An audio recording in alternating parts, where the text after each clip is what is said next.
Welcome back to Catastrophe Chronicles. I'm Katie Babbick, your disaster-loving host, who thinks fire should always come with a warning label. And I'm Arin Babbick, just trying to keep my cool while Katie sets everything on fire. Today, we're sparking up the Great Fire of 1910. Over 3 million acres of forest, gone. Entire towns, reduced to ashes. And the U.S. Forest Service, well, they were still figuring out what exactly it was they were supposed to be doing. Spoiler, what they were doing was trying to fight a massive wildfire with a shoestring budget, relying on congressional promises instead of actual funds. And surprise, it went predictably horrible. And then we have Gifford Pinchot, a political fighter with a passion for saving trees, and Teddy Roosevelt, my favorite, who's off roasting Taft on a nationwide tour like a marshmallow at a campfire. It's a perfect storm of politics, fire, and a whole lot of unpaid labor. But somehow, it all worked out. Eventually. It's a tale of smoke and mirrors and, well, a lot of smoke. It's just a lot of smoke. So grab your gear and your water bucket. We're diving into the fiery chaos of 1910.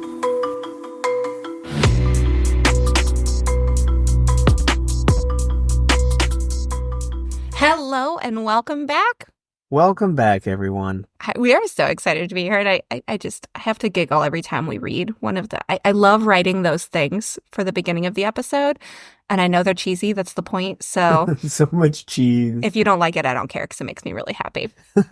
And today, we actually have housekeeping, which I'm really excited about. Oh, yeah. Yeah, we have things to say. So first of all, the number one thing that I want to talk about, I got a comment on our YouTube channel from a user named Old VHS Tapes. Oh, that's a good name. They left a comment about last week's episode, the station nightclub fire, specifically about the Brian Butler video. And the comment was... Right, he was the videographer or whatever from the news station, right? Yeah, he was the one from the news station that Jeff Dedarian hired to come take B-roll for his news story on nightclub safety. Right. And in the episode, I talked about how I thought Brian Butler killed people by pausing. And that's something I read. Right, I remember that. Yeah, that's something I read in one of the books I read. It's something that's kind of peddled all over, especially because the company that he worked for ended up settling for $30 million, in large part because of the Brian Butler video. Right. So the comment was talking about how just because the company settled doesn't mean that Brian Butler was wrong. And he pointed me to a forum where a number of videographers analyzed the footage that Brian Butler had put out. Okay. And they talked about how Brian Butler had said that he put the camera up on his shoulder, so facing back from him at the stage, and then he walked out. He didn't actually stop. He was just moving slowly because, there's two streams of people coming in. There's a holdup. They talked about how if he was shooting directly at the stage and it actually paused, the camera wouldn't have been moving almost at all because he would have been standing still and intentionally taking the shot. But when you watch the video, the camera sways a little bit like he's moving, like he's being slightly jostled in a crowd. And they also talk about how in the video, if you look down to the bottom corner, you can see one of the bottom windows from the atrium get kind of pushed in and then open up and black smoke pours out. And then later in the video, you can see people coming out of that window. I read that. I went back, I rewatched the video, and I could really see all of that. And if backtrack, that window coming in, yeah, that would have been Brian Butler kicking in the window. So right. Saving people by opening up that space for people to get out of. Said that in his testimony, right? He did say that. And I kind of brushed it off because when I watched the original video, it does look like he pauses when you don't know the same things a videographer knows and you're not looking for slight camera shakes. And later in the video, he sets the camera down and he calls the news station. He says something along the lines of like, you got to send people down here. There's a full fire. I caught it all on tape. And, it sounds very much like a news reporter who got the scoop. And when you think that's what it is and that's all it is, it makes sense to you that he paused to get it all on camera. But when you take into account this videographer testimony, or I guess not testimony, this videographer analysis from online, him actually breaking out that window and getting people out, it makes a lot of sense to me that he probably didn't intentionally pause. And that commentary in the video, I've said it before, shock is a hell of a thing. Yeah. People respond weird in shock. And I'm not going to lie, I'm probably going to judge what people do in shock still in my life. Mm-hmm. But it's important to keep in mind and try and remind yourself to back off of that and remember that how people react directly in the moment is not indicative of how they actually feel, and you shouldn't really judge it because we react. We don't think all the way through when we're traumatized. Right. So I just want to say that's my correction. I no longer think that Brian Butler killed people. And I also want to say that if I ever get anything else wrong again, please tell me. I love learning. I am not a historian. I'm not an Right. expert. I am a lifelong student. I am a really creepy nerd who likes learning about disasters. And if I missed something, I want to know. And I mean that legitimately. I was so excited to get this comment because I learned something and I was able to expand my knowledge on this. And I want to do that more. So if I miss it, please send me an email, leave a comment. Drop it let in me the know. comments. Let us know if we've missed the mark on something. Yeah. And then the next thing that also made me crazy excited is I want to say thank you for the 2 donations we had in the tip jar. Oh, yeah. We got $2, $2. Two $1 donations. Now that means a lot to me. It does. And I want to say thank you to Jen and Eunice for giving us $1 apiece. It made my day, it made Arin's day. It's awesome. I'm Thank really- you so much. Yeah. With that out of the way, I can't believe we actually have housekeeping. That's just so exciting to me. Today's episode is going to be about 2 of my favorite things. 2 of your favorite things. National parks Mm-hmm. and a disaster. Ooh. I guess actually 3 of my favorite things. National parks, a disaster, and Teddy Roosevelt. And in honor of Teddy Roosevelt, we are drinking Mint juleps. mint juleps. When I did the research for this episode, what I normally do is I do the research and then I kind of pick something that I think is interesting and I try and find a cocktail that matches with that. And I firmly believe that anything that has to do with Teddy Roosevelt needs to highlight Teddy Roosevelt because Teddy Roosevelt is everything. So I went looking for what Teddy would drink. And I gotta be honest, Arin, I assumed this would be like your jam, that we were going to be sipping scotch or like cognac Right. on the rocks. But it turns out Teddy was not much of a drinker. That's shocking to me, too. Right? Like, I really thought we'd be sipping cognac with, like, what are those things? The pipes? Smoke pipes? What are those called? Pipes? Cool. Yep, pipes. But no, Teddy, he did smoke pipes, but he did not drink a lot. But what he did like, when he was president, he used to drink mint juleps when he was on the White House lawn watching his children play. That's So, awesome. mint juleps, and we have them in actual Kentucky Derby mint julep glasses from when we went to Kentucky. Yep, from Windsor Downs. Churchill Downs. Churchill Downs. You got Edit this. that. You're fine. You're fine.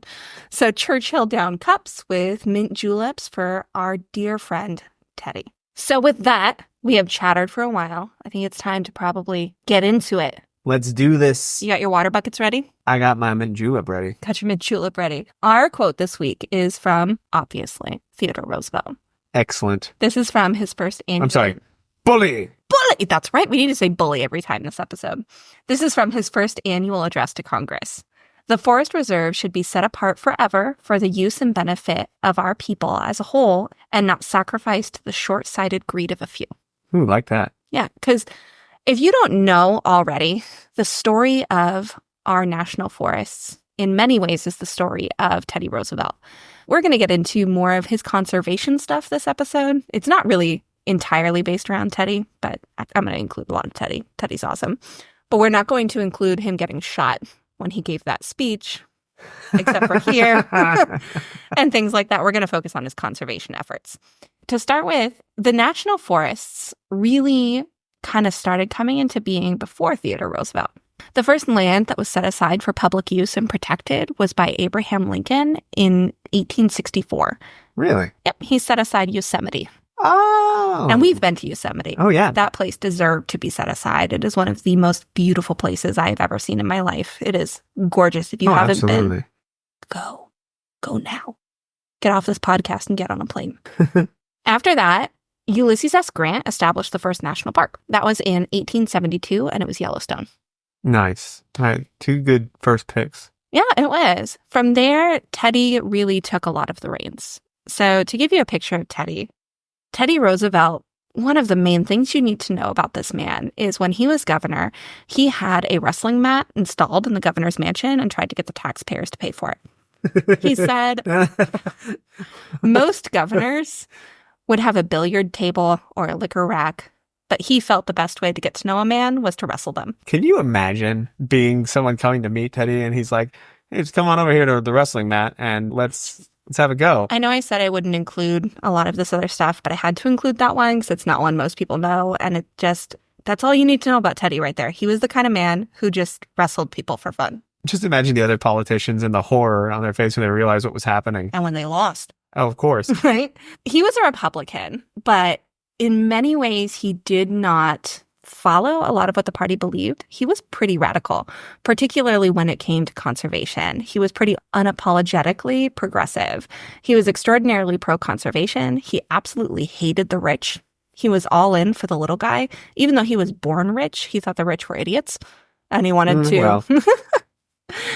He believed that American land and beauty belonged to everyone and should be protected by the federal government from development and destruction. He coined the term bully pulpit because of Arin already said it. His exclamation, bully. Bully! And he used the bully pulpit to great effect throughout his political career, espousing a lot of these really radical and progressive ideals. He grew up in Manhattan, but he spent a lot of his summers in the countryside. He credited this to his intense love of nature and all things wild. On the note of him hating the rich, he hated them so much that when Stanford Oil donated $100,000 to his campaign, he actually asked for it to be returned. God, that's amazing. The other main character of this story that we really need to know and remember is Gifford Pinchot. Gifford Pinchot was a very good friend of Teddy Roosevelt. He wrestled Teddy on the wrestling match in the governor's mansion, and he won. Ooh. Yeah, that's one of the big things you need to know about Pinchot. He was the son of a timber baron. His grandfather was actually one of the big supporters of Napoleon Bonaparte. And when Napoleon Bonaparte fell, he escaped to America, founded a timber company, and they became very rich off of it. But despite that, Gifford also hated the rich and also was incredibly pro-conservation. He basically coined the job title of forester. He was really the first forester in America before that job even existed in America. He set up his own shop as consulting forester, and he was the only one. That's and everyone amazing. went to him. He actually designed the grounds at Biltmore Estates. Huh. So all of those beautiful grounds. I don't know if we've been there. I've been there. But it's a really, really cool spot and beautiful. It still stands. One quote from Gifford is, "The American Colossus was fiercely intent on appropriating and exploiting the riches of the richest of all continents, grasping with both hands, reaping where he had not sown, wasting what he thought would last forever. The exploiters were pushed further and further into the wilderness. The man who could get his hands on the biggest slice of natural resources was the best citizen." Ooh. Again, he hated the rich. Yeah. He loved the trees. He also, like Teddy Roosevelt, was absolutely in love with the West. And when we talk about the West in this particular episode, we are talking about Montana, Idaho, the Northern Rockies, that kind of area, part of Washington, part of British Columbia, because that's where this fire happened. He loved that area. He loved the Bitterroot Mountains. He visited there fairly often and just generally wanted to protect it. And that was a big part of where his push was for. On a somewhat unrelated note, he was also low-key kind of insane. Oh, good. When he worked on the Biltmore estate, he fell in love with a woman named Laura, I'm going to butcher this, Laura Hoftelling. All right. They got engaged, and she died shortly after they got engaged. Oh. Despite that, he continued to see her. Oh. Like full body apparition. Within 2 years, he believed that he was married to her. He talked in a lot of his journals about how he saw her and had conversations with her, and she helped form his policies. I mean, this is better than I thought you were going with that. When you said continued to see her, I was No, I'm not going that far. I was a little worried that he saw her without her body. Okay. Her body was buried. But she helped influence policy decisions, and that marriage lasted about 20 years before she finally just, I guess, stopped showing up, at which point he got remarried. Or married. I don't know how you would phrase that here. I'm not going to bring it up curious here. As to how someone chose to marry him after all of that. Again, low-key, kind of insane.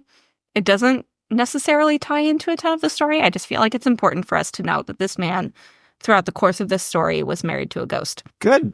Yep, so that's there. Now that we know these two men, how the National Forest Service began to really come into form. Grover Cleveland, when he was president, he used a power that he had recently been granted to set aside certain forests in, quote, limbo status. It was an act that was put out shortly before he left office. Literally days before he left office, on February 22nd, 1897, which is George Washington's birthday, He set aside 21 million acres of forest reserves in Washington, Montana, and Idaho. Congress hated this. They immediately tried to nullify it, and they sent it back to Cleveland's desk, and Cleveland vetoed their nullification. So on the way out the door, he was just like, you can't have this. This is now the country's. So no more logging on this land. This is now federal land. The big robber barons cannot have it anymore. Okay, good. McKinley upheld that. And while he was in office, he hired Gifford Pinchot to do a survey of these lands to help McKinley what to do, if he should do more, if he should do less. And while the report was buried, McKinley appreciated it so much and liked it so much, he ended up making Pinchot head forester. Ah, so he got an official title now. He did, but he got no power. Head forester made him head of a back office staff of 10 with nothing. He was a forester without a forest. But it's a start. It's a beginning. Mm-hmm. On September 6th, 1901, William McKinley was shot. His vice president, Theodore Roosevelt. 8 days after he was shot, on September 14th, 1901, Teddy Roosevelt took the oath of office and is now the head chief honcho of the land. Ever the pragmatist, Teddy Roosevelt, on how he became president, said, "It's a dreadful thing to take the presidency this way, but it would be a far worse thing to be morbid about it." I like that. Yeah. In public, he said not much would change, but in private, he really wanted to steer the Republicans away from big business and towards becoming a more radical and progressive party. He and Pinchot over the years had discussed how amazing it would be to set aside more of the forests for public use. They had a whole vision of what they wanted, and that vision was the national forest system that we see today. And Teddy Roosevelt saw an opportunity to start moving towards that, but particularly when he was just president because McKinley died, he didn't do a ton at that point to move it forward, but he wanted to. He was ready for it. Okay. So again, conservation was an incredibly radical idea at this time. This is the era of robber barons, of railroad and mining tycoons. Yep. The rich wanted to continue to kind of plunder the land and continue to get all the resources, and they were willing to do whatever it took to make that happen. As an important note here, senators were not elected at this time by the population. Really? Nope. That didn't change until the 17th Amendment, which passed in Congress in 1912, was ratified in 1914, and the first senatorial election by the public wasn't until 1914. So when Teddy Roosevelt came into office, there was, understandably, a lot more corruption, a lot more senators that just kind of bought their way into office. So how did they get, what chose them? State legislatures would vote for the senator for their state. If you have, 20, 30 state legislatures that have to vote, it's a lot easier to buy off 11, 15 people than it is to buy your way in a popular vote, which is what William Clark did. He bought members of the Montana legislature for $10,000 apiece and got himself elected as senator. Huh. This is well documented. I'm not just making this up. He was proud of it. It was out there. He was proud of it, too. Good God. Many of these bought and paid for senators wanted to just stop conservation in its tracks. These are people who were making money off of the land. Having land set aside and not able to be pillaged anymore was going to lose them money. So in Teddy Roosevelt's first term, he didn't do a ton, but he definitely spoke out on things. He made Pinchot one of his speechwriters, and Pinchot helped him write some pretty aggressive speeches. We heard a quote from one of them at the beginning of this episode. Teddy Roosevelt, of his relationship with Pinchot, said, "We dream the same dreams." In his first congressional address, he also said that preserving the nation's forests and fresh water amounted to, quote, "the most vital internal question of the United States." During his first term in office, he also designated the first wildlife refuge, Pelican Island, Florida. He realized that power that I talked about that Cleveland used to set aside forests could also be used to set aside wildlife refuges. Nice. And he asked, can I do this? Is there anything preventing me from declaring this a wildlife refuge? And when told no, he simply stated, "Very well, then I do so declare." And thus the first wildlife refuge. Bully! Bully! There was quite a bit of intense pushback from Congress. Most of it was led, or a lot of it was led, by that Senator William Clark that I told you about. You might know William Clark now. Would I? He owned a small city that helped support his railroad in the Mojave Desert in what is now Nevada. Okay. That city's name is Las Vegas.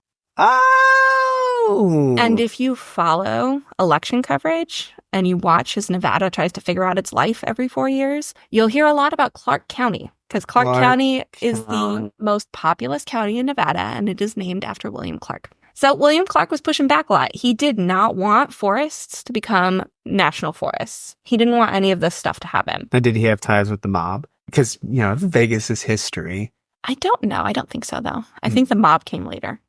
On another random side note, just because I love Teddy Roosevelt so much, this episode ended up having me research how many presidents had skinny dipped in the Potomac River. Because apparently during his first term, he went skinny dipping with Pinchot and the French ambassador, just for kicks and for fun. The French ambassador refused to take off his gloves because he might see the ladies. His gloves. His gloves, just his gloves. Everything else is fine. Yep. But the ladies might be here, so I got to keep my gloves on. But it made me look it up, and there's entire articles because he's not the only president that skinny dipped in the Potomac River. John Quincy Adams used to wake up in the morning and go skinny dipping in the Potomac every day. Well, John Quincy Adams was, I You say that, but I didn't expect that. Who expects that? You're weird that you expect that. That is not a normal thing to expect out of a president. At any rate, that's the thing. There's more than one. I don't have anything else written down, but you can go look it up because there's entire articles on this stuff. Oh, man. So this is to 1904. 1904 is when Teddy Roosevelt ran for re-election, and he won in an absolute manslide. Manslide? He won. You were just thinking about the skinny dipping. Yeah. He won in an absolute landslide. We hear a lot about mandates in today's politics. Right? Yeah. Where it's because so-and-so won the popular vote, it's a mandate, even though it's by 2.5 million, less than 1%. That was not Teddy. Teddy won 33 out of 45 states and got 70% of the popular vote. Whew. He kicked butt. No one even came close. He had an absolute mandate from the population. And that meant he could do whatever he wanted, and Congress was going to support him in it because they knew that supporting Teddy Roosevelt was going to help them get elected. And senators knew at this point that they were probably going to have to start actually working for people's votes. They weren't there yet, but they knew it was coming. Can't buy him anymore. Yeah, but it paved the road. That mandate paved the road for him to be able to do more of what he wanted to do. And he did. He fought hard for things like the first national inheritance tax. Because, again, this is the Gilded Age. People are making money hand over fist. Right, and leaving it to their children, so you have born into wealth. Yep. And this generational wealth that just keeps accumulating. Yep. He fought for child welfare laws so that children couldn't work. He fought for the 8-hour workday. He fought for food safety, protecting the food supply, regulating prescription drugs. And then, obviously, conservation. One of the first orders of business after he was reelected was transferring the reserves to Gifford Pinchot's agency, making Pinchot finally a forester with a forest. Good. He was given a small budget to train rangers who would steward the forests. So not only was he given the forests, he was giving men to actually do something, protect them, because doesn't help a lot to say, this is our land, and then you have no one there to stop people from cutting down the trees. Right. Now there's people to start stopping cutting down the trees. In 1905, they renamed the Forest Service to the United States Forest Service and took it out from under the Department of Agriculture, and Pinchot was called the first chief. It started with 60 million acres. At this point, Congress was letting it happen. They were passing these funding laws, but they could still really easily kill the Forestry Service by just starving its budget, not giving it money anymore. So it was really important that this Forest Service proved its worth, that they did something, that it was more than just Teddy Roosevelt saying, I want this. Pinchot decided one of the best ways to do that was to stop wildfires. He considered it an important job of the fire service, maybe not the primary job, but an important job, particularly for just political views, that they could do something with that.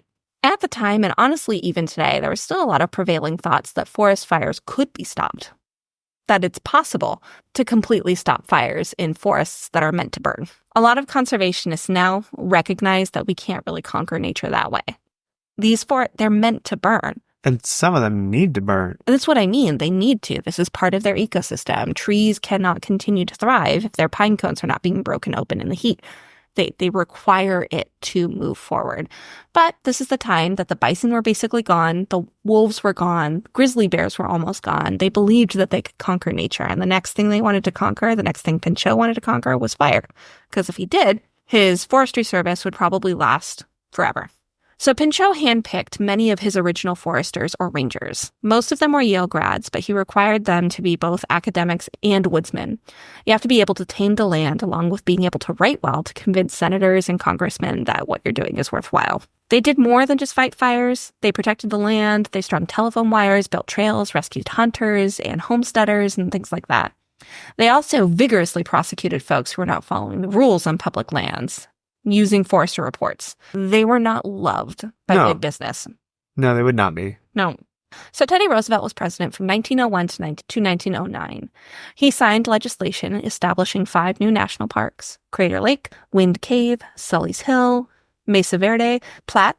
He also got the Antiquities Act of 1906 passed, and this allowed President Roosevelt and succeeding presidents to proclaim historic landmarks. So basically they can take areas on federal land and say, this is historic, and now you can't do anything to it. Right. We've seen those all over the place, right? By the end of his term, much like Cleveland, he was just signing whatever he could into the forestry. Just swaths and swaths of land, millions of acres signed in. He handpicked William Taft to follow him. Now, one of the main books I read, the author hated William Taft. I'm not gonna lie, William Taft was a pretty failed president, but I don't know if he deserved the amount of hatred that he got. The first quote from this author was, Taft was 335 pounds of insecurity, growing politically weaker and physically bigger by the day. Oh my God. He hated the man. Just a little. Right? Well, but Teddy Roosevelt picked him. He picked him because he thought that Taft was going to continue his conservation efforts. Taft didn't. Taft spoke well about it when he spoke to Teddy Roosevelt, but he did not really believe in the conservation movement. He considered Teddy a bit more radical than he should be. So he allowed Congress to cut a lot of the budget of the foresters. He allowed less and less rangers to be hired. He didn't actually kill the service, but it was being strangled to death slowly with lack of funding.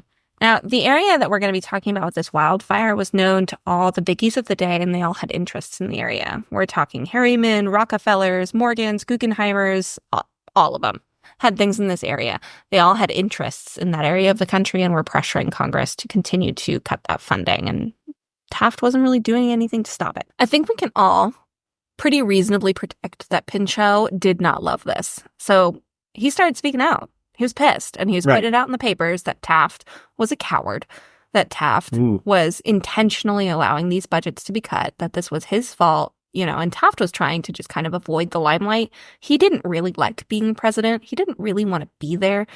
He did secretly kind of believe that Teddy was a bit too radical, so he was willing to let these things pass. But realistically, Congress could have done whatever it wanted, and Taft wasn't going to push back at all.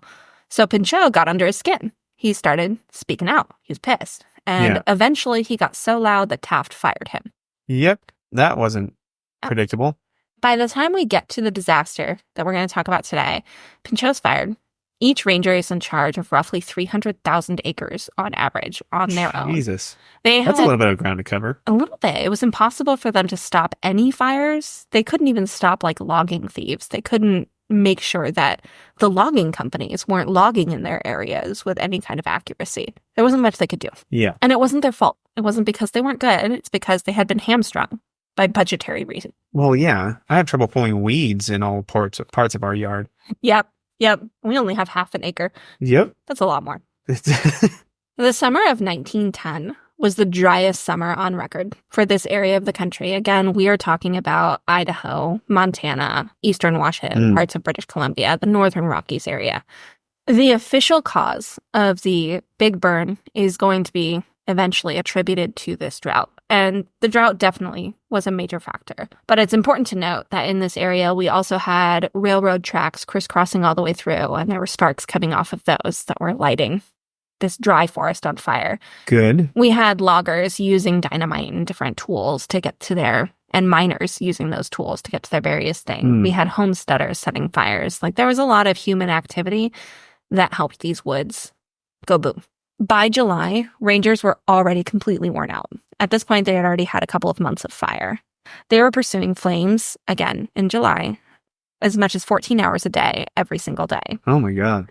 People were concerned. It was dry. Water sources were drying up. Everyone knew that if winds picked up, these little fires that were sparking up everywhere were going to become big fires and become big fires fast. One of the primary concerns the Forestry Service had was finding more firefighters.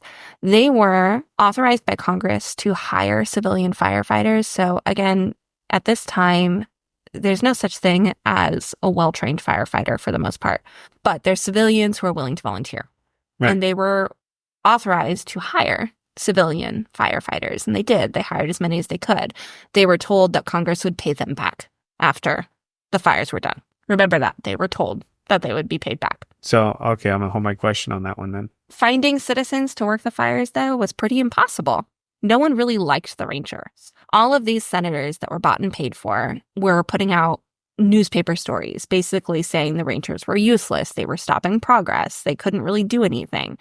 And public opinion was pretty against the Rangers, particularly in the West. So getting people to do, and also the Rangers were acting as sheriffs. They were patrolling a lot of these woods and stopping people from doing bad things. And that's not just logging. They were stopping anything that was illegal. They were the sheriffs of the land at that point. So people didn't like them. They were trying to find as many people as they could, doing whatever they could, getting whatever tools they could, because they didn't have funding for good tools, to put out as many fires as they could as they sprung up constantly. A number of firefighters ended up paying people out of their own pocket at this point. Because while they were promised to be paid back by Congress, getting people to come and work for you to go fight fires for an IOU is pretty it's pretty difficult. So they were paying people out of their own pockets with the assumption that they would be paid back by Congress. On July 26th, the night sky over the Bitterroot Mountains exploded in a lightning storm, but with no rain. Hundreds of wildfires sprung up in that one evening, almost 1,000. Glacier National Park was on fire. The cabinets in North Montana was on fire. Priest Lake was on fire. Kennescoo was on fire. The National Forest in Washington was on fire. Pend Oriel, Kootenai, and Lolo forests were all on fire. They needed more men. They needed more strength. They needed more firefighters. Ranger Cook took $500 out of his own savings, and at this point, he made $15 a week to pay fire crews. He was not the only one. $500 at $15 a week, that's a lot of money. That's his entire savings. At the front lines, fire crews and rangers were fighting fires in 100-degree heat already, many of them losing every inch they had gained in the afternoon when winds picked up. Oh, that's awful. That's how wildfires work. Yeah. You'll get a lot in the morning, but if winds pick up in the afternoon, doesn't matter. They're burning just as strong as they were, no matter how much you fight. By this point, rangers were even raiding the jails. They were getting people out of jail to come fight fires. They were desperate. Oh, man. On August 6th, when another electrical storm broke out, the number of fires went from just about 1,000 to over 2,500. Meanwhile, Taft is on vacation. Of course he is. All of big business was really concerned about this. If all of the forests burn down, they're going to lose a lot of money. If they can't cut down that timber, they're not going to get money out of it. It always comes back to profit. I mean, at this point, partially, but everyone was worried. Everyone was concerned. The woods clearly wanted to burn, and nothing was really being done about it. Taft was getting reports that 5 states had requested troops to fight fires, that rangers were requesting more men, anything. His second year of presidency was not going great. He was not having a good time. While Western papers often hated on the Rangers, Eastern papers really hated Taft. They were putting a ton of pressure on him to do something about the fires out west.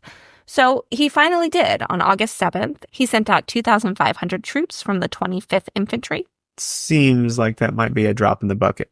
It's not. At that time, there was only 80,000 people in the army, so that's about 3% of the army total that he sent. That's a fair bit when you look at it like percentage-wise. I wasn't meaning for the percentage of the armed forces. I meant combat. Yeah, it's definitely not enough to combat what was happening, but in terms of what they had to work with, that's a fair number of people. Now, the 25th Infantry is an all-black regiment. They were not going to be welcomed pretty easily in these areas. But that's what he sent. Pinchot was already using this as an opportunity to lambaste Taft in the press, to continue to just roast him over the fire, continue to just try and turn public opinion against him, to try and help the Forestry Service. By this time, in many towns in the mountains, there were already sparks starting to fall in and small fires starting in towns. However, the big embers didn't start to land until August 19th. There were, at this point, 10,000 firefighters guided by these young forest rangers spread throughout the mountains. Again, this is an area the size of New England. So 10,000 people spread throughout that area fighting these little blazes that were popping up, but were getting bigger and bigger as days went on. None of them were real firefighters. They were just kind of a ragtag group of men gathered together and told what to do.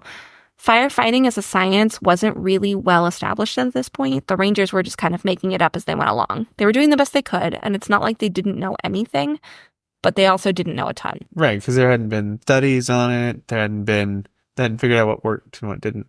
As it became more obvious that the fires were getting bigger, they were starting to be able to recruit more men, both because it's obviously bad, and also because the job actually paid more than most jobs at the time.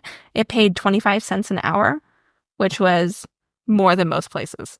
I mean, it sounds ridiculous now in nowadays terms, but I'm sure many of them, decent wage then. Right, it was.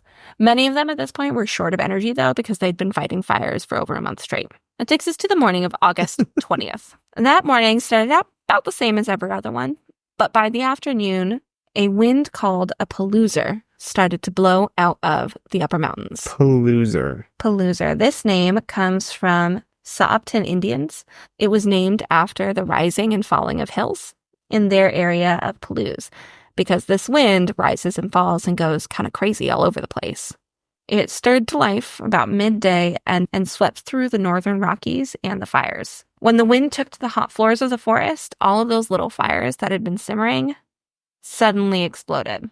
Pine sap hissed and boiled. The beginnings of the chain reaction of a wildfire had begun. In our episode about Lisbon, 1755, we talked about what a firestorm is. Yeah. In a firestorm, as hot air rises, the cold air is pulled into the bottom of a fire, and that starts to create its own wind system. On this day, in 1910, that happened very quickly.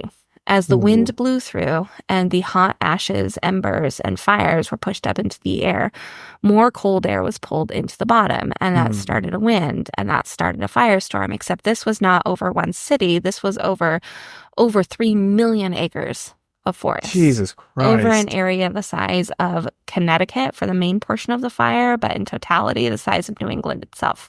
That's massive. Blazes joined blazes. They formed enormous firewalls that swept through the mountains, demolishing anything in their path, and they were moving at over 50 miles an hour. Fuck. The winds from the firestorm were moving at hurricane force speeds. So just the wall of fire was moving at over 50 miles an hour, but the winds oh my God. were blowing people over. Any fire that was going, any fire that was about to burn out, any little ember burst to life and joined the other flames. These walls of fire were hundreds of feet high. In places, they were more than 30 miles long, and they were gaining strength every moment. They threw brands, or those little, I guess not little, big sparks of fire, 10 miles ahead of the flame front. Oh my God. So starting fires 10 miles above that, and then that would keep moving, and then that would keep moving. Jesus. The wind, again, was hurricane strength. It was so strong that before the flame front itself arrived, it would knock down trees like a lawnmower mowing grass, just taking entire swaths of the forest out. Trees that were over 3 centuries old were completely uprooted and tossed onto the ground. There were funnels, columns, and whirlwinds, fire nados, flames breaking out throughout the storm in many different places. There were explosions, and the sound of the wind moving through the trees was deafening, and then the fire itself. And the explosions were the tops of trees would start to catch on fire, the pine sap would start to boil, and eventually explode at the top of a tree. This is the thing that happens with wildfires. Exploding trees. Exploding trees. Right. It moved west, it moved east, it moved north, it moved south, it moved anywhere that there was fuel to burn. And like in Lisbon, 1755, and in this forest that had been sucked dry of all moisture, there was plenty to burn. Oh my God. In Wallace, which was a company town in Idaho, William Weigel was 4 years on the job as the forest ranger that kind of had that area. This is in the Coeur d'Alene National Forest. Many buildings in this town were labeled as fireproof. They were built with bricks, they were built with stone. They weren't. Walter Hansen was 25 years old and was often called the boy mayor. In this town, the 25th Regiment had taken place. Before this flame front really started going, the 25th Infantry were shooting their cannons and dynamite into the sky to try and make it rain. This is a funny side note. There was an evacuation. I just thought that was interesting. There was an evacuation plan, which involved taking trains out of the town. Now, in this area, the rail system was called the Milwaukee Road. This was the most ambitious rail system that had ever been made in the United States up until this point. They had blown tunnels through mountains. They had multiple bridges that were wooden over ravines. There was a lot of opportunity for fires to fuck up the railroad system, but that was the plan. Put everyone on a train and get them out of town. By Saturday, August 20th, the winds were at over 60 miles per hour in Wallace City. Weigel had gone up the mountain, he's the ranger for the area, to get his crew supplies, and he wasn't in town to kind of help direct the evacuations the way he was supposed to. The mayor was not having a good time of it. By the time the wind started, no one knew what was going on, but they knew something was happening and that things were getting worse. At this point, the winds were blowing so strong in Wallace that people could barely stand up. They were blowing in embers that were doing things like lighting barrels of kerosene on fire and causing explosions, lighting roofs on fire, lighting canopies on fire. It was pure pandemonium in the town. The boy mayor, Hanson, decides to both declare martial law and declare evacuations at the same time. Very helpful.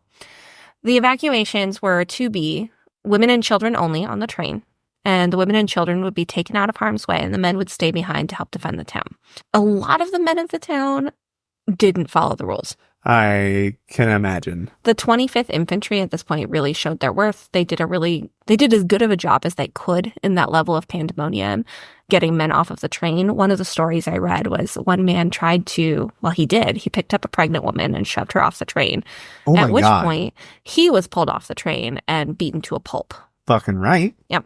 They got as many people as they could onto the train and sent it on out of town. What was really horrifying to a lot of the people that were actually staying behind, and particularly to the mayor, was a lot of the men that were trying to get their way onto the train were the businessmen of the town, the rich people of the town, the people who were considered the town leaders. And that is something that stuck with a lot of the people who spent the time to try and defend Wallace. So, take that for what it's worth. The train with the women and children on it sped away through Missoula and to get out of the way. It was so overloaded that even though there was tons of refugees and people trying to escape the fire in Missoula, it didn't stop. It just kept going. They did survive, though. They got out. When Weigel realized, this is the ranger from that area, realized what was happening in town, he tried to race back. Okay. Because he saw that the flames were picking up like crazy. He was on his way to try and relieve his men and give them supplies. And then he realized, oh shit, this is getting really bad. I should turn around and go back, because he was supposed to help lead a lot of that evacuation effort. As he was trying to make his way down the mountain through the flames, he ended up running into a man named Speedy Swift, who was trying to get back to his cabin where his wife and baby were. Speedy asked Weigel to help because he was not making good progress, and Weigel was known, he's a ranger, can you please go make sure my wife and child are okay, and if they're not, save them. Weigel decided, you know what, I have enough time to do this. I'm going to go make sure this woman and baby are okay. Right. He makes his way up to the cabin. The cabin was completely burned down. However, a dozen of his fire crew were there putting the cabin fire out. They had the woman and the baby in a creek and safe. And he went, okay, we're good here. I'm going to go ahead, head back to town and try and help at town. Makes his way down the mountain. He tries to find Speedy, but he couldn't. And as he's going, he gets caught really in the maw of the firestorm and realizes, I'm not going to make it back to Wallace. I need to figure out what to do here.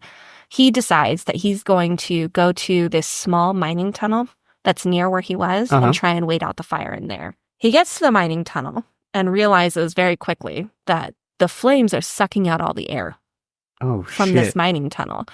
So he leaves, again, into this wildfire. He digs a small hole in the ground, sticks his face in it, and waits. What? He survives.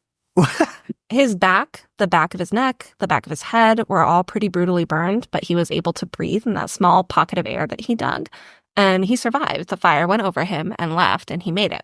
That's wild. Once the fire was gone around midnight, once it had left the area he was in around midnight, he started making his way back to Wallace. He didn't make it to the town until 2 a.m. At this point, the city was coming apart at the seams even more than it had been before. Is the fire still raging? The fire is still, the town is still, things are catching on fire and people are scared. But the main portion of the fire, that huge firewall, had moved past the town. That doesn't mean the town's not on fire. So it moved past the town, or did it sweep over the town? It did not sweep over the town at this point. It had moved past where the town was. So all of those embers from the wildfire had caught a lot of the town on fire. A lot of the town was burning. A lot of it was burned down. But no, there's going to be other towns we talk about that got nothing left. Wallace was not one of them. Even before that fire had completely burned out, Weigel had another assistant ranger on the mountain at that time, Ed Pulaski, who was up there with a number of his fire crew. And Weigel was like, we're gonna find Pulaski. We're not waiting. We're sending people up. So he had people willing, going out and looking.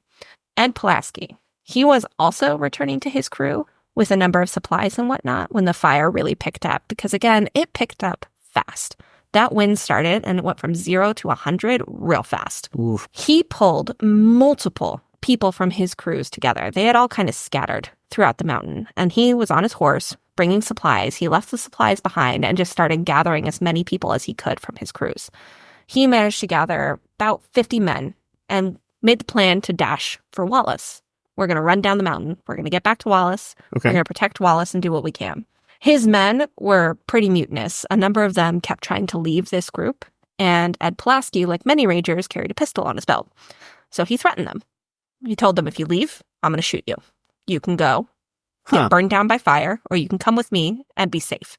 This is what you have to do. While they were making their way down the mountain, and again, this is a mad dash. They are surrounded by flames. The mountain's on fire. One of the men, S.W. Stockton, who is this like middle-aged, overweight firefighter who had just kind of been pressed into service, started to fall behind. And when Pulaski realized that he was falling behind, he got off his horse and shoved Stockton onto it and told him to use the horse. Pulaski can walk. Another straggler fell shortly after and was burned to death before anyone could get to him. Oh, God. It's not great. No. At this point, the horses' tails, there's 2 horses, have caught fire a number of times. People who have fallen behind have been burned to death. When I say they're surrounded by fire, they are surrounded by fire, and they don't know what to do. They're not going to make it to Wallace. Things are not going well. It feels like they have moments to live. Oh, man. Pulaski had kind of the same thought that Weigel did. He decides to go to a mining tunnel that was nearby, and he moves the crew as fast as he can to this mining tunnel. This one was much bigger than the one that Weigel was in. It was big enough for all of them to fit in the back, including the 2 horses. Okay. So they go in there. He tells all of his men to get to the back as fast as they can and to get down as low to the ground as possible because he knows that air is going to be better lower to the ground than it is standing up. One of the men tries to run out. And again, I'm going to harp on this. Everything's on fire. Pulaski is pretty sure this is the only way they're going to survive. So one of the men tries to leave, and again, he threatens him with the gun, tells him to go back, get back in there, put your head down. So he does. And Pulaski stays at the front of this tunnel. And at the front of the tunnel, the whole tunnel is kind of covered in this thin layer of water. It's a mining tunnle. It's below ground, it's just got a little bit of water. A lot of these tunnels do.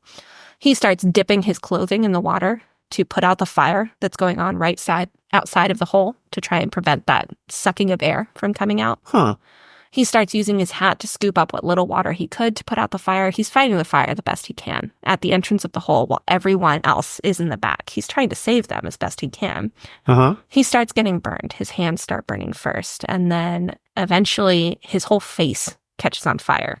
Oh, my God. He puts it out with his hat and he keeps trying to fight, but one eye is completely burned shut and the other one is mostly burned shut. And all he can kind of see is an orangish haze from outside of the cave. And he collapses. Gruesome. He is rendered unconscious and collapses. After about 5 hours, the men really start to wake up as a group, and they all realize they're alive. Asleep, or no, they were rendered unconscious too. The air was being sucked out of there. They were unconscious. They didn't have enough air. They passed out. Oh, shit! Both of the horses were killed from the lack of air, and 5 men ended up dying, but 41 survived. After they wake up, they start making their way out of the cave tunnel, and they think Pulaski is dead. One of them makes the comment that, the boss is dead. We're going to have to make our way back to Wallace. And Pulaski opens his one eye that isn't even good and says, like hell he is. Yep. Fucking awesome. Fucking awesome. Gets up, stumbles out of that cave, and they start making their way back to Wallace. What a badass, though. Like, oh my God. Absolutely. And that trek, I need you to remember, in a wildfire like this, all of the soles of their shoes were burned off in the heat from the ground. So none of them have shoes. Their feet are completely blistered. Not one of them was getting out of there without burns. This is a ragtag, just fucked up group. And Pulaski was the most fucked up of all of them. His face caught fire. His whole face. And he couldn't see, but he was still leading the way. Jesus.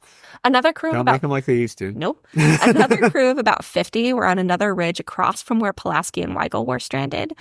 These firefighters fled to a homesteader's clearing near them, hoping that clearing would mean the fire wouldn't go through. Because if there's less trees, there'll be less fire. Right. They were sorely disappointed and very quickly fled to a creek that was nearby, laying down in it, covered in wet claws with nothing but their noses sticking out of the water, hoping that they would be able to survive in that creek. Good God. Quickly, though, trees started to fall. Again, the wind, the fire. Trees are falling onto the river. One of them fell on a man and just crushed him to death instantaneously. Another fell on one guy and broke both of his legs, and he's screaming. They're getting burned in the hot air, the little bits of their body.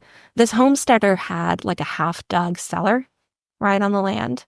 So 7 of the men, of this 50 men that were in the water, got up and ran for that cellar. The cellar really couldn't have fit more than like 3 people. It was only like 3 feet deep, 5 feet long, maybe a few feet across.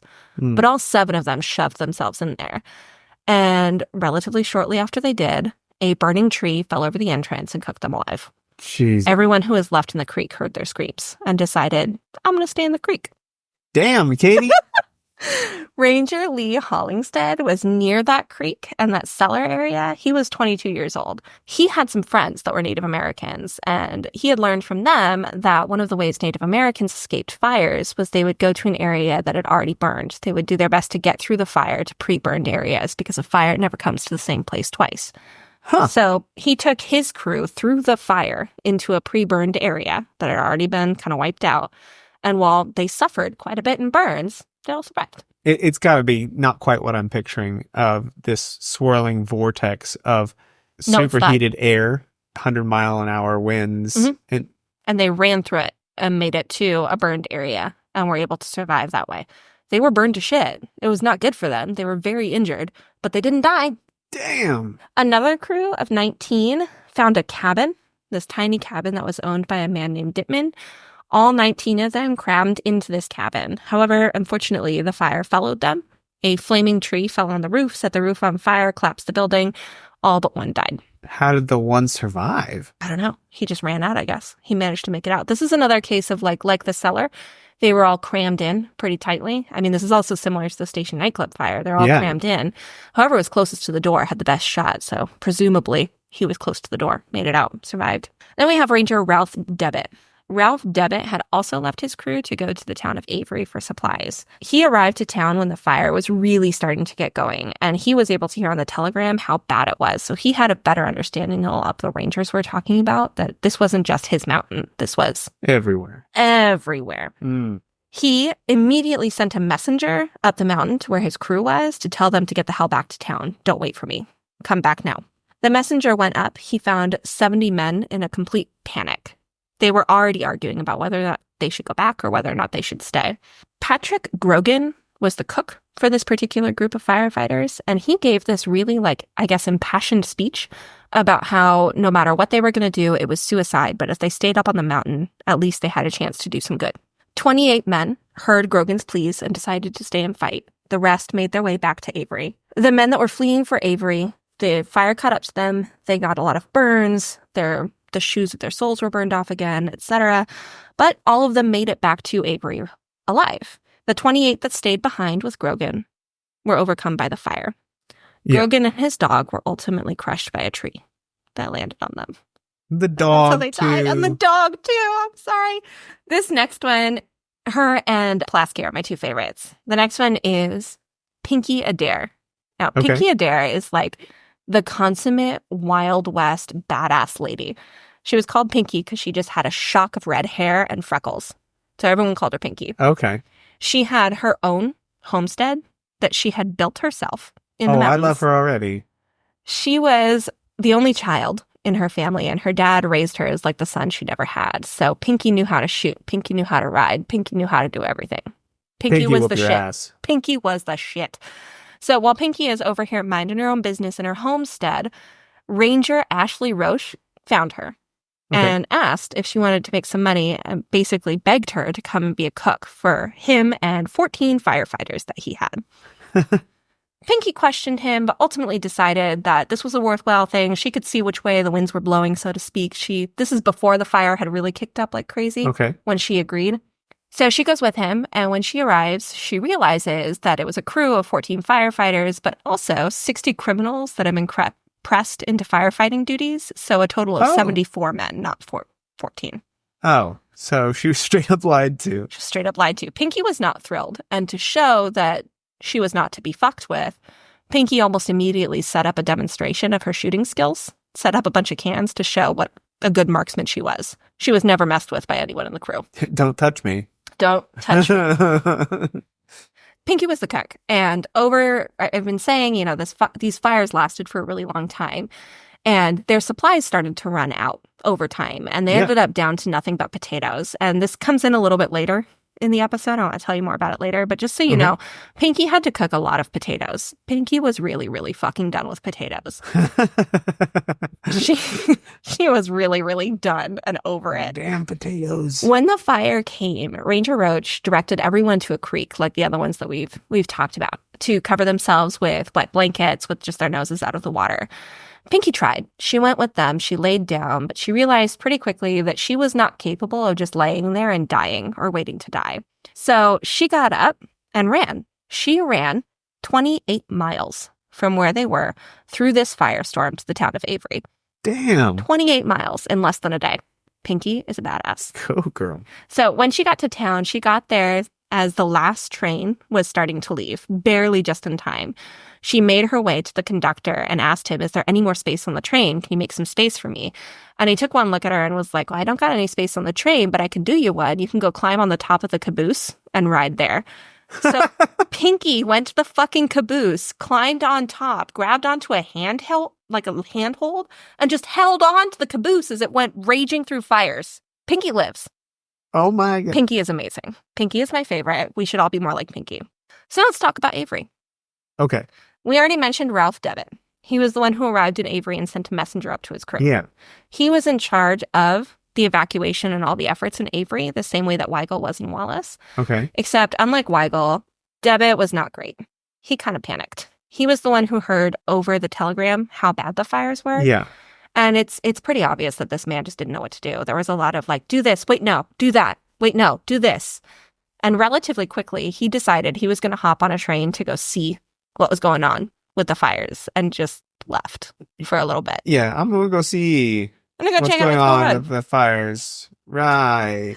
So while he was gone, the 25th Infantry was there as well. There was 53 men.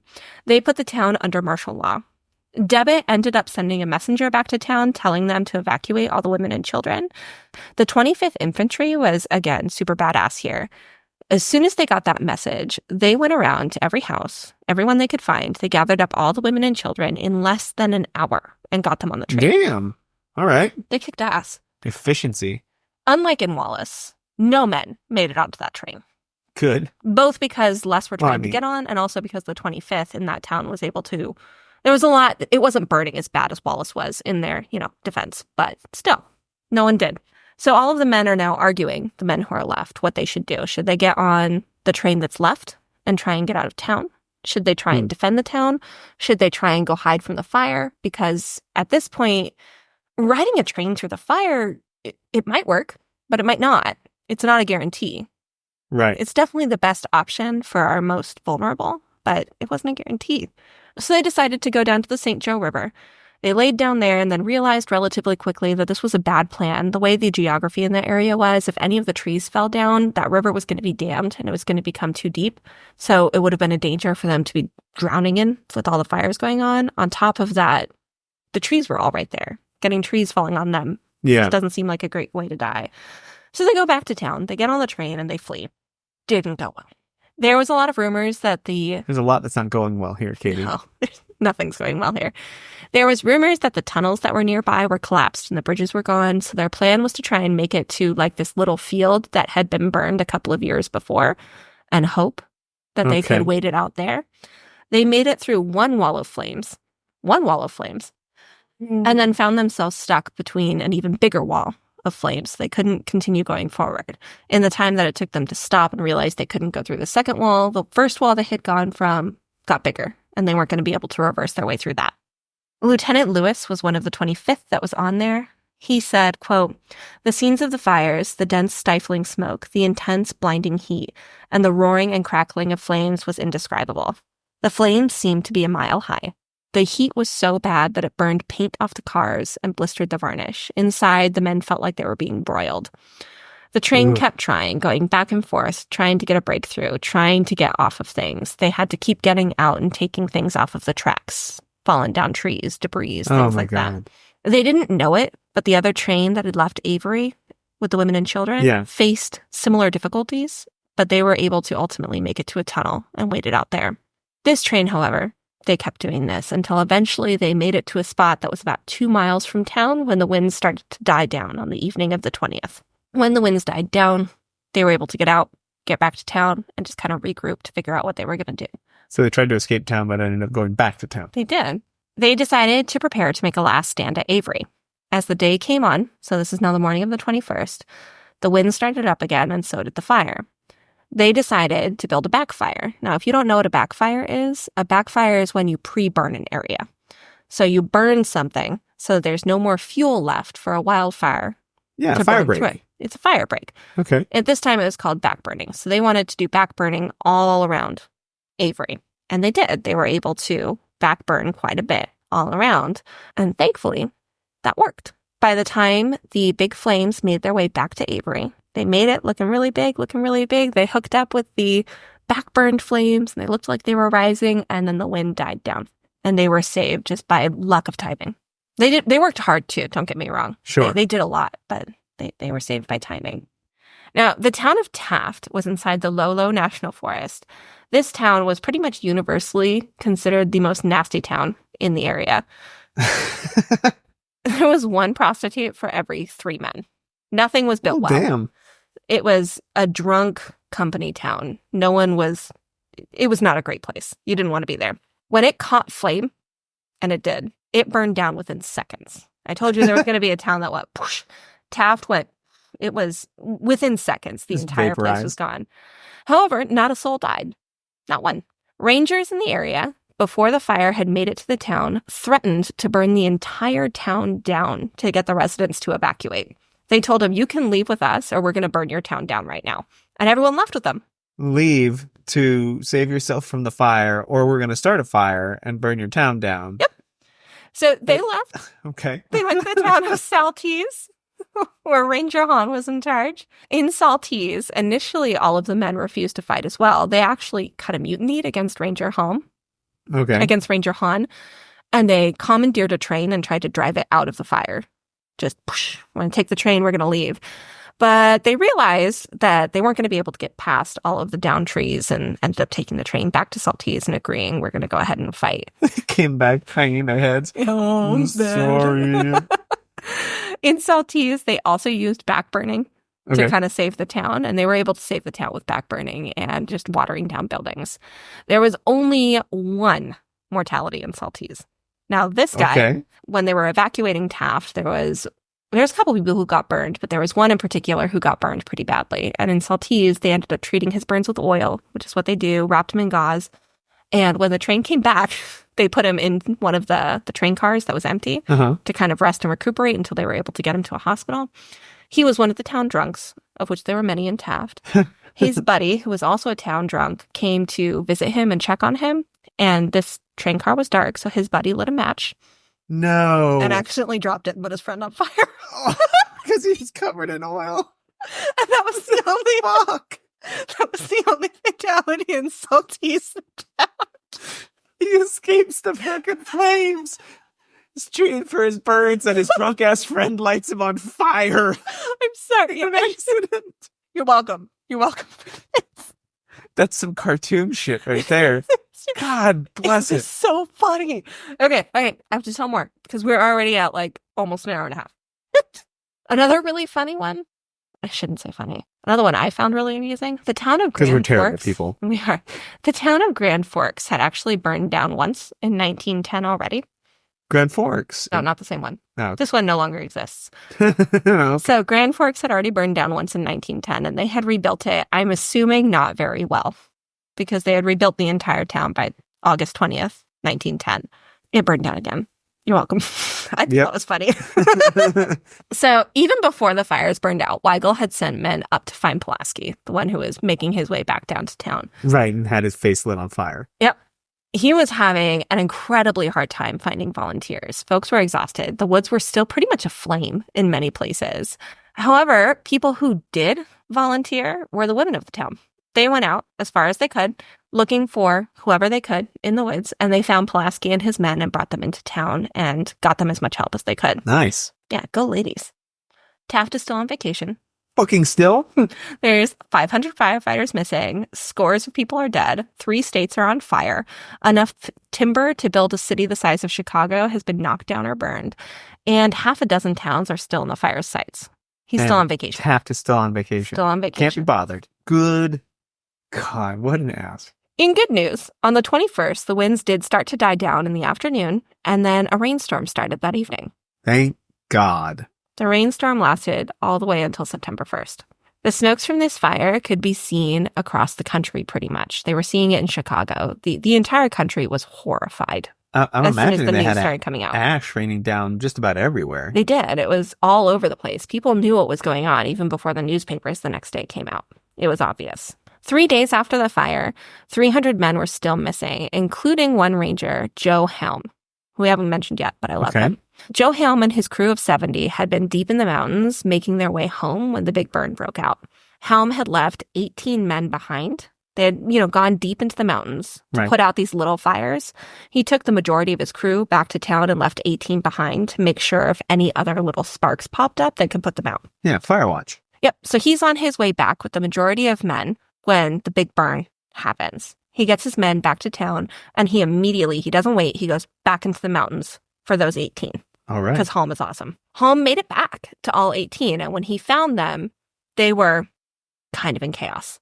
So Halm calms them all down, tells them if they run right now, it's going to be suicide. To show how chill he was feeling, he told the cook to start dinner. The woods are on fire, so he's like, start a fire and make some potatoes, man. Start a fire. Wait, just use the woods. It wasn't on fire on them at that point, but he wanted to give a sense of calm and normalcy. So he told the cook to just start making some potatoes. Before they could start making the potatoes, though, the big burn made its way to them. Halm grabbed everyone he could, got them to a creek that was nearby. He told them to take whatever supplies they couldn't carry and bury them as quickly as possible, and then get into the river with whatever food they could carry and a blanket and cover themselves up. All of them survived. Nice. It took forever for Halm to get back. They were deep in the woods at this point. By 3 days after, there had already been 3 rescue crews sent out. On top of that, Babbick, the ranger I told you about who wasn't coping very well, for whatever reason, he declared Halm dead, even though he didn't know for sure. Probably because he didn't want to go look for him. Now, Weigel says, fuck that. I'm sending out one last crew. Good man. Because Weigel was not messing around. He sent out one last crew, despite the fact that all of the newspapers were printing obituaries for Halm and hailing him as a dead hero. I can understand the assumption that this massive firestorm, if you're stuck out in the wilderness. Babbick didn't really proclaim other firefighters dead, though, or other rangers dead. Huh. It was just Halm for whatever reason. Did he dislike Halm? No, I think Babbick was just shocked. Everything he did points to he just didn't know what to do. At any rate, 7 days after the fire, this rescue crew goes out, and Halm and his party are ended up found, and all of them were alive. It's pretty awesome. Good. The Great Fire of 1910 is often referred to as the Big Blow Up, the Big Burn, or the Devil's Broom Fire. It killed at least 100 people from ranger estimates, though I imagine the death toll is much higher than that. Those are just the people they could confirm. Most of the deaths were firefighters. Oh, you had said there was 300 missing. At 3 days, there were 300 missing. Okay. By the time the final totals are coming in, there was 100 confirmed dead. They found at least 200 of those missing. Okay. That was so when you say there were days towns wiped off the map, you didn't mean with all of its inhabitants. No, just the town itself, all the buildings. The buildings gone, but people managed to get out. Yeah, like Taft. Everyone except for that one guy. Except for that one guy. The wildfire itself burned in the northwest region of the United States, and it burned 2.6 million acres of national forest land, 521,000 acres of private land, for a total of 3.2 million acres. It was over $1 billion in timber alone and damages. Oh, that's huge. It was huge. I know what you're thinking. Congress saw what happened, and they're obviously going to help out, right? No. There was absolutely no contingency money from the government for the injured, firefighters or ranger alike. The rangers, being who they were as people, The firefighters and rangers started getting kicked out of hospitals relatively quickly before they were healed for their inability to pay. Rangers started... They were kicked out? They were kicked out. No health insurance. That Gotta wasn't a love thing. capitalism. If you can't pay, you're out. The Rangers, though, they reached into their own pockets and started paying for whatever they could for their firefighters, for their Rangers, trying to cover their medical bills. Right. In Wallace alone, the bills for the injured were $5,000. At that time, that's a lot of money. The Red Cross gave $1,000, and the rest came from Rangers. Federal government didn't pay a thing. Most of the firefighters who were supposed to be paid on promises didn't end up getting any money, or at least didn't for years. Federal government wasn't backing it up. Pinchot saw all of this, and he immediately went into attack mode. He saw his Rangers doing whatever they could to stop this fire. He saw the government not supporting them. He saw Taft still on fucking vacation. And he went to all the papers and was blaming the hell out of the government for gutting the Forest Service and saying, because they gutted it, that's why this fire happened. Now, again, I'm going to say this is a reach. Even if the federal government had given 10, 20, 30 times the number of men that they did, they still probably couldn't have stopped this fire. Right. Not much was going to stop it. So large. There's a lot more they could have done to make it less psychologically damaging in a number of ways, but they probably couldn't have stopped the fire.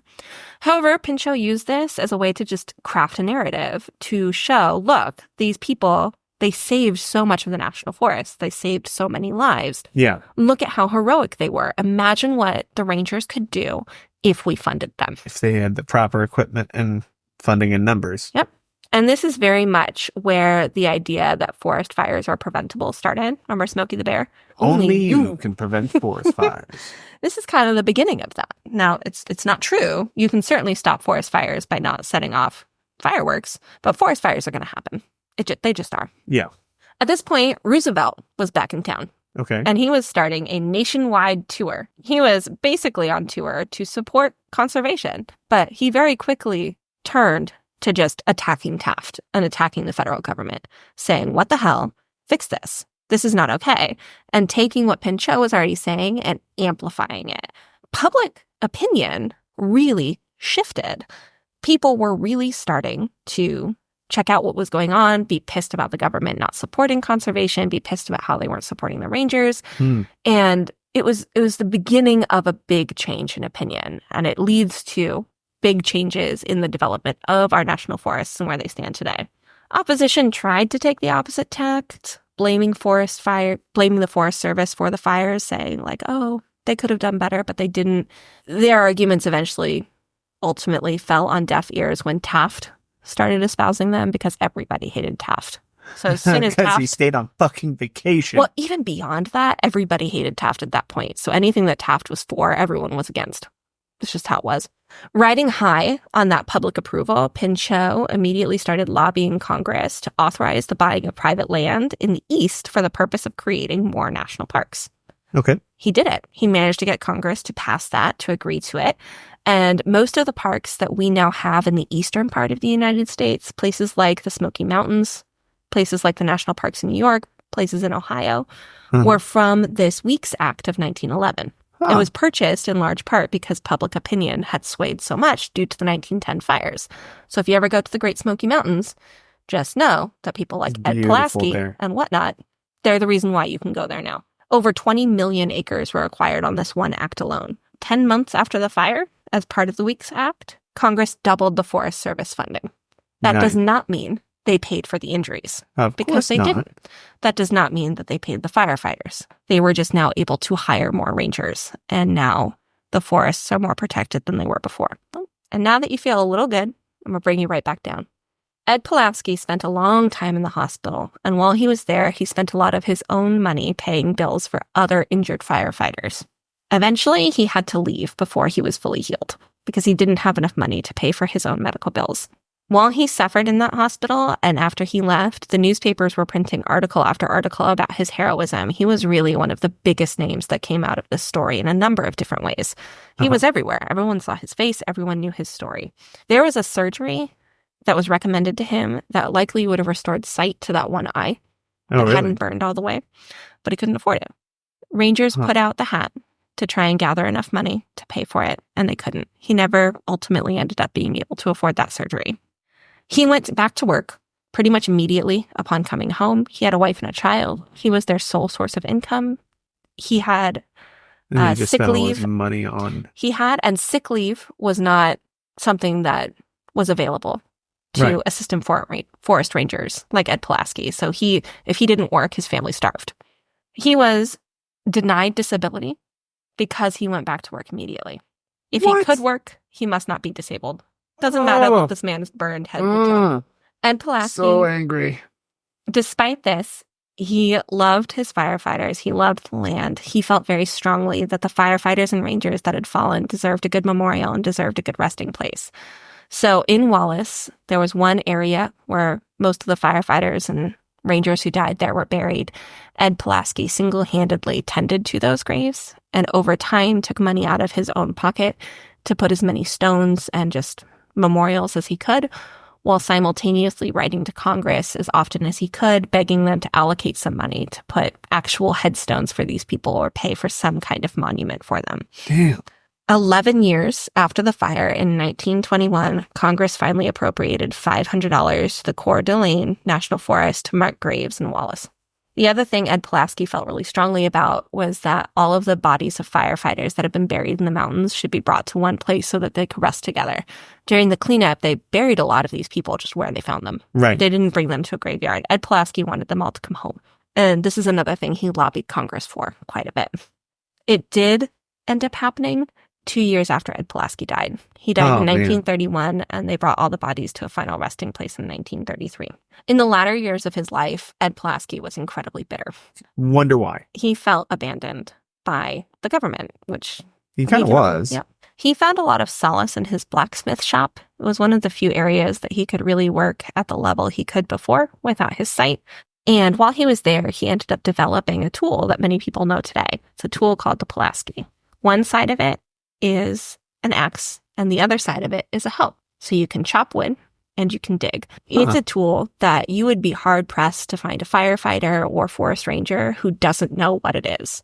When I was telling my mom about how excited I was about this episode, I asked her if she knew what a Pulaski was, and she immediately knew what it was. If you ever go to For the record, Katie's mom is land surveyor. And she's a national park nerd, even more than me. Yeah. She's intense. And an engineer. She knew exactly what this was. She didn't know the story behind it, though. And I gave her a brief intro to it, and she's going to listen to this and be real sad now. Love you, Mom. Sorry. Ed Pulaski thought about patenting this tool, thinking that would be a way to bring in money. But as soon as he saw how much paperwork it would be, he decided, fuck this. Because it'd be incredibly difficult for him to fill all of that out with, no eyesight. The Forest Service keeps over 10,000 Pulaskis and ranger stations all across the United States today. If you ever get a moment, asking any ranger about Ed Pulaski or Gifford Pinchot, they'll likely know some awesome stories. Both of those names very much live on as just legends in the Forestry Service. William Weigel, our pal, left the Coeur d'Alene County a year after and went to Alaska. He never again worked in a fire-prone area, and that suited him just fine. The creek where Joe Helm kept all of his men from dying was named after him, Helm Creek. He saved many of the obituaries he found that were put out about him. He's the one who said they died. He saved as many of the obituaries he could find that were printed and laughed about it. He never tired of telling the story or laughing about how he died. You guys see this article in the paper about the time I died? The one time. Yep. Pinchot eventually became governor of Pennsylvania, and he did a lot of conservation work there as well. At the end of his life, he would bristle, though, at being called governor. He said, quote, "I have been a governor now and then, but I am a forester all the time. Have been, shall be, all my working life." Nice. He has a national forest named after him, which we've been to, Gifford Pinchot National Forest. It's where Mount St. Helens is. Oh. Yep. It's 1.3 million acres of forest and wildlife habitat, including Mount Adams and Mount St. Helens. Very cool. Wow. He also has a tree in Muir Woods in San Francisco near the Golden Gate Bridge that has a little placard that dedicates it to Gifford Pinchot. Oh, cool. It looks like it's still there, but I couldn't tell if it's still accessible. So if anybody listening to this lives in San Francisco, if you could go and find the Gifford Pinchot tree and tell me if it's still there, I would love you forever. Thank you. Pinky moved back to Moscow, Idaho, and found a job teaching elementary students. Oh, I bet she was a badass teacher. She outlived all of the major players in this story. She also never ate a single potato again. Done with that. In the late 1970s, she sat down with Sam Schreiger, an oral historian, as part of this historical project where she talked about her time as a homesteader, her time in the Bitterroot Mountains. She talked about things like foresters on horseback, stagecoach riders, and how her father kept a pet bear, just like her whole history. Yeah, it feels like a completely different time than the 1970s, but it was her childhood. Huh. She had the last living word on the Big Burn. She spoke of it almost playfully, which surprises me 0% with what I read about her. One of the things, like just quotes from her here, quote, "It was exciting, very exciting.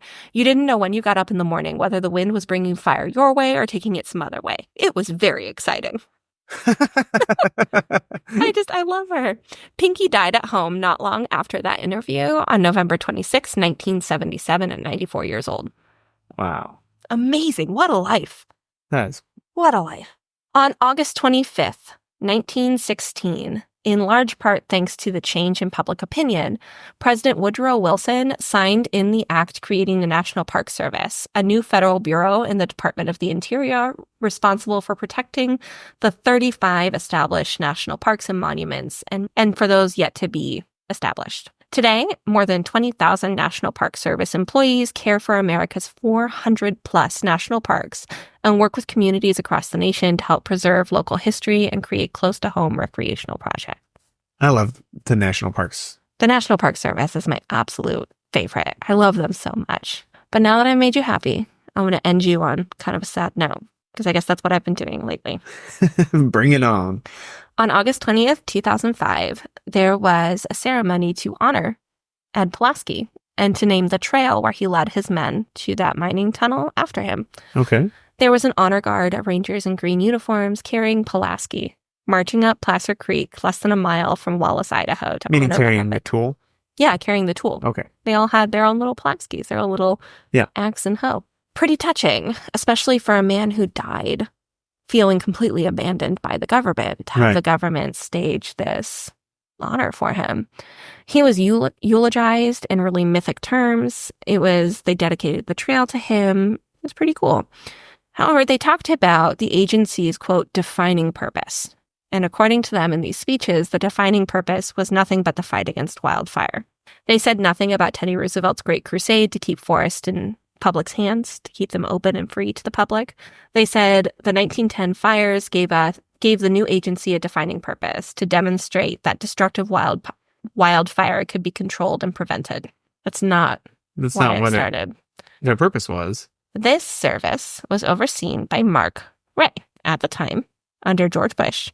Mark Ray was sworn in as the Undersecretary for Natural Resources and Environment. Before that, he was a powerful logging lobbyist. He worked for logging companies. Of course. Throughout his career, Mark Ray's career, he had opposed things like setting aside reserves for endangered species. He advocated for logging quotas in old-growth forests. He advocated for the imposition of fees on recreational use and limiting public participation. All things that Teddy Roosevelt would have smacked his ass over. You come to my wrestling mat. We'll have a talk. There's a lot more that I can say about Mark Ray and people like him. But my point on it is the national forests at this stage of our life feel like they're just there forever. But they're not. If they're not protected, if we don't make sure that we continue to support them, they will not always be there. And a lot of times the attacks to them, much like in this story, are very underhanded. They don't feel like attacks on the surface. They're just propaganda. Doing a service for Ed Pulaski and talking about how the Forestry Service only real mission is stopping forest fires is disingenuous. That is not their mission. Bullshit. It is. But that's what they did. They used Ed Pulaski the same way I think he was used in his lifetime to propagate a message. And a message that Ed Pulaski himself probably wouldn't have supported. He loved the land. He loved what he did. Yeah. He was devastated at how the government treated him, but he always had an undying love for the land. He didn't want old growth forests logged away. He didn't want endangered species to be logged out of existence. Protect the forests, please. National land being strip mined for resources and all that. Make sure we keep them for our kids. Our kids deserve to go see Yosemite too. Yosemite's awesome. So that's my story for today. How you feeling? There was a lot that happened in that one. It's a big one. It went literally a big one. It was everywhere. It was so much fun to read about, though, because this is one I had, everything we've done so far, I had like a little bit of background on. I'd either seen the documentary or read a book. This one was the first one that was entirely new to me, every piece of it. I had no idea that this was a thing, and I loved every second. I imagine that you had a hard time picking and choosing what to include with what I imagine was so much information and so many stories. I did. And it's going to be another one that's really long because I didn't edit as well as I probably could have. But I couldn't leave out things like the guy getting lit on fire by his buddy, or Pinky, or Grand Forks burning down in 1910 and then burning down again later in 1910. There's so many little pieces of this story, so many human pieces. I just can't. It was amazing. It's a great story. Thank you. So we're going to cut off our talking here short because this is a really long episode.